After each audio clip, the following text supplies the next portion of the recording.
Understanding the abuse and discrimination Black women, girls, and gender diverse people face offers insight on how we can better support their healing journeys.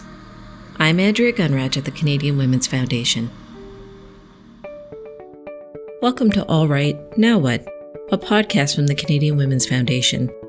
We put an intersectional feminist lens on stories that make you wonder, why is this still happening? We explore systemic roots and strategies for change that will move us closer to the goal of gender justice. The work of the Canadian Women's Foundation and our partners takes place on traditional First Nations, Métis, and Inuit territories. We are grateful for the opportunity to meet and work on this land. However, we recognize that land acknowledgements are not enough. We need to pursue truth, reconciliation, decolonization, and allyship in an ongoing effort to make right with all our relations. Misogynoir is a term coined by Dr. Moya Bailey to describe the distinctive form of anti-Black sexism faced by Black women. How does this play out in Canada? As limited as race-based data collection in this country is, the evidence is still stunning. Black women are more likely than other groups to live in poverty. They're more likely to be paid less than white women. Though they're highly educated, they face disproportionate barriers to entrepreneurial financing and support. They're racially profiled and over-incarcerated. They're overrepresented when it comes to chronic illness and infections like COVID-19. On an individual level, the experience of misogynoir is painful, traumatic, and damaging to mental and physical health. On a collective level, misogynoir devastates the cohesion and wellness of families and communities. Now add misogynoir to the peril of gender-based violence faced by too many girls, women, and two-spirit, trans, and non-binary people. You'll get studies that show that Black women are less likely to be taken seriously when they report violence. You'll find fewer responsive and relevant services for Black survivors of gendered abuse. Starting this Black History and African Liberation Month and going all year round, how can we be change makers in light of these long-standing problems? Monica Samuel joins us to talk about it. Monica is founder and executive director of Black Women in Motion, a Toronto-based, survivor-led grassroots organization that empowers and supports the advancement of Black survivors of gender-based violence. Monica is an equity and anti-violence educator, consultant, community builder, and social entrepreneur. Her work in the nonprofit sector confronts the roots and impacts of anti-Black racism and gender-based violence.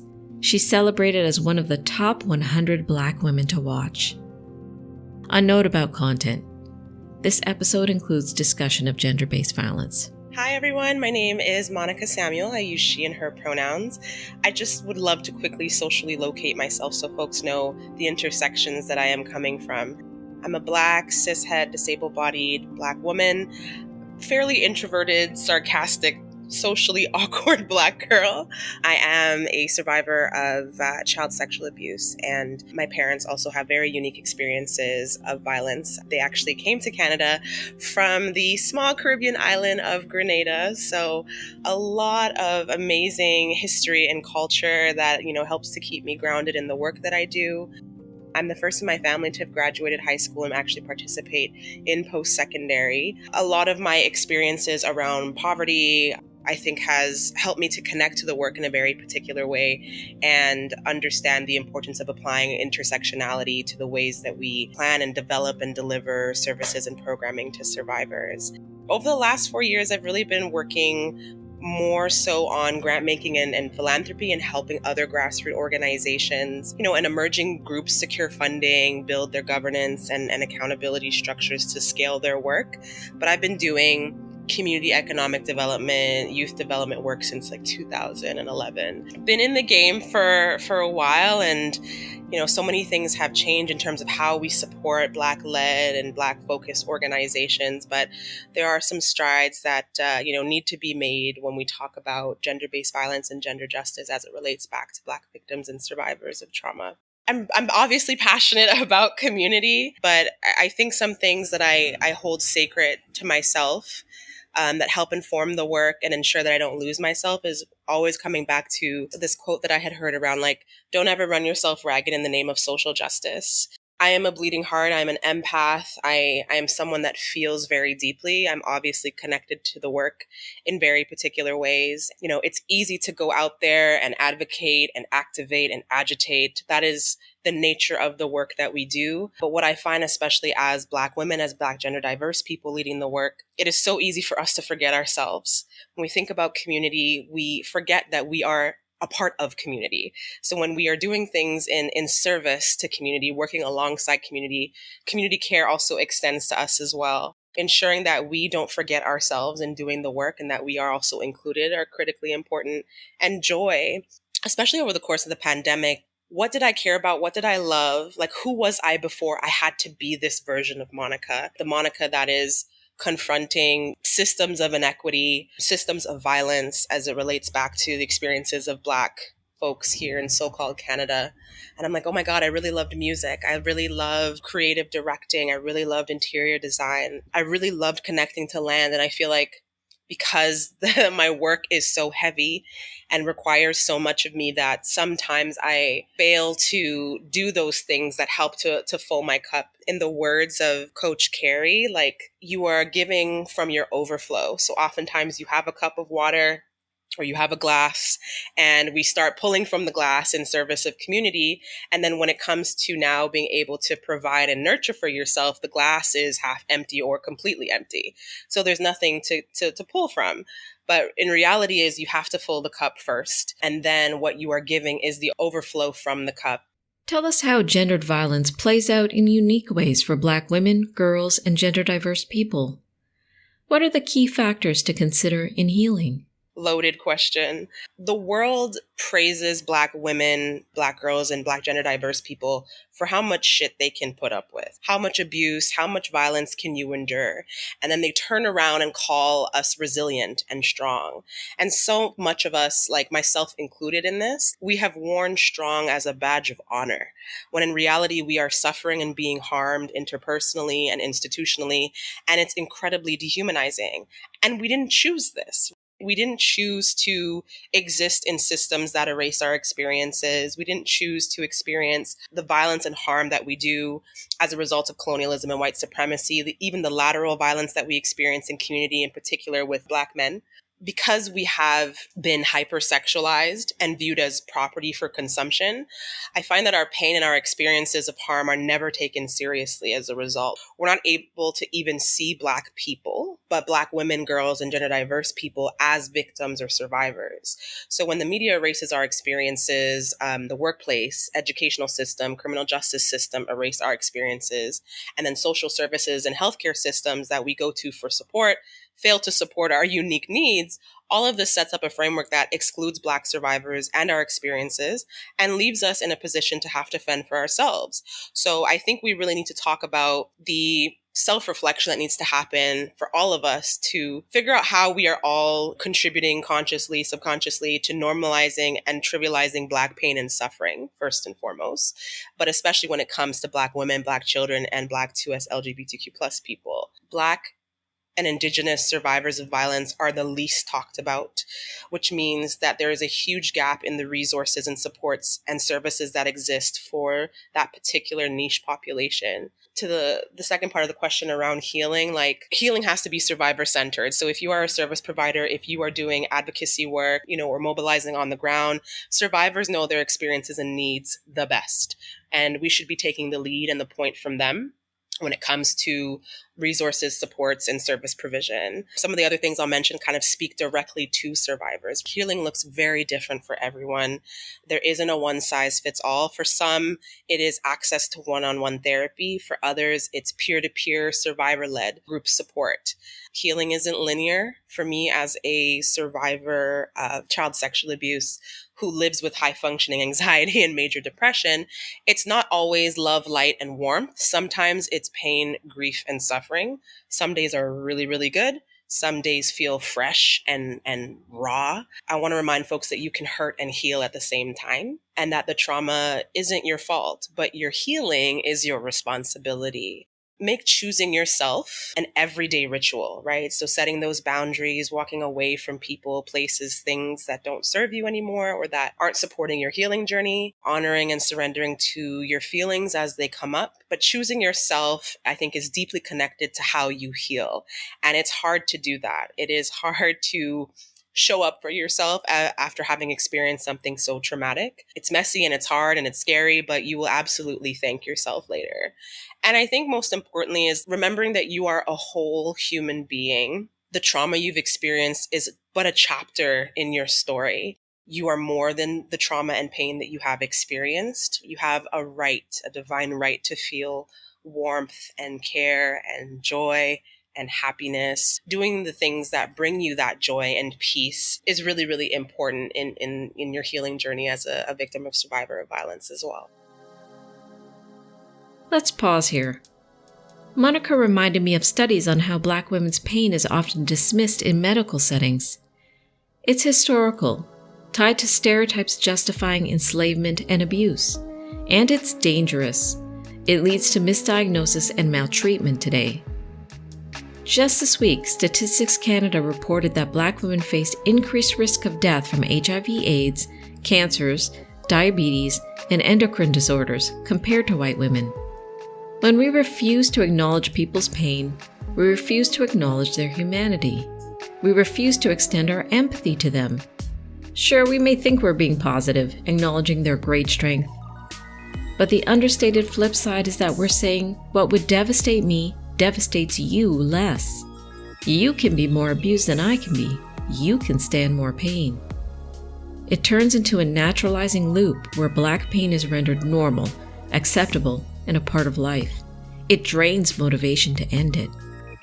Thinking about how this distorted logic plays into the way we treat Black survivors of partner violence, sexual abuse, and other gendered violence gives me chills. This logic has to be exposed, debunked, and dismantled. What can we all do to support survivors of violence in our lives who face that virulent mix of gender-based violence and misogynoir? Engaging in that self-reflection and self-interrogation is so important. While we are doing work to address justice and the liberation of folks who have historically been oppressed and marginalized, it starts with the self. What are your own internalized biases, your own internalized anti-Blackness, anti-Indigenous racism? Doing the work and educating and re-educating yourself around colonialism, white supremacy, the history of anti-Blackness or anti-Indigenous racism and genocide here in so-called Canada, but across Turtle Island, of course. Listening and believing.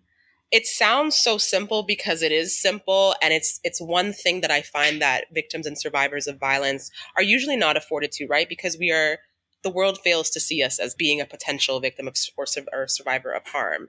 So believing the stories and the truth of Black victims and survivors of violence is key. Affirming their experiences, listening empathetically, not trying to respond, not trying to, I find people quickly jump into solution oriented mode. Like, I need to rescue you.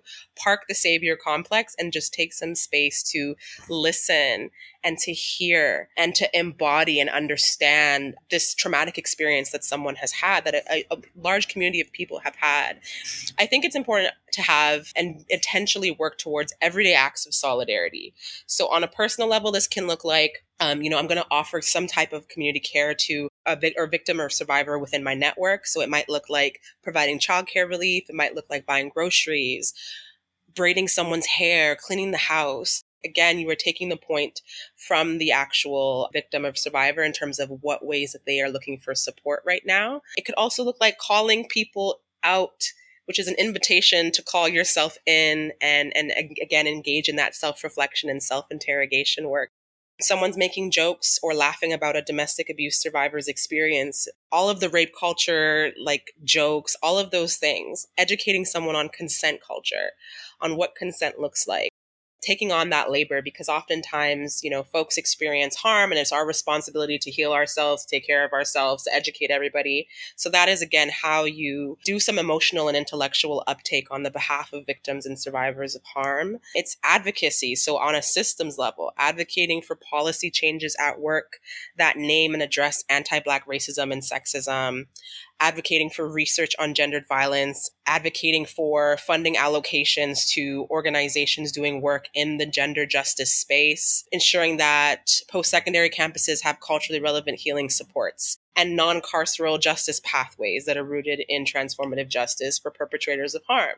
Ensuring that the government makes funding, organizations doing this work a priority when it's budget times. Think about the ways that your power, privilege, and positionality allow you to have access to certain people or have access to certain spaces, and then using that to further the cause and ensuring that all survivors have the opportunity to be supported, because that's unfortunately not the climate that we exist in right now.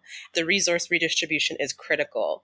Black-led, Black-focused, and Black-serving organizations have historically been underfunded.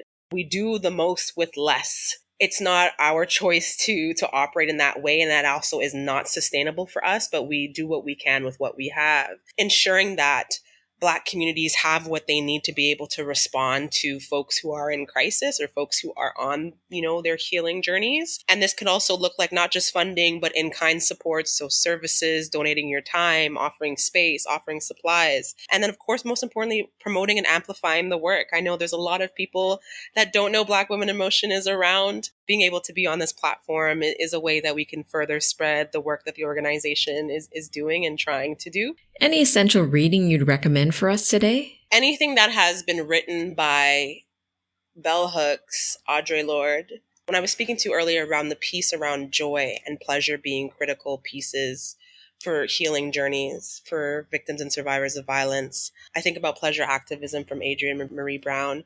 And whether you are a victim or survivor, even if you are trying to be an ally or a co-conspirator and show up, it's important that we recognize that doing any type of liberatory work requires pleasure and joy to actually be at the epicenter of the movement as well.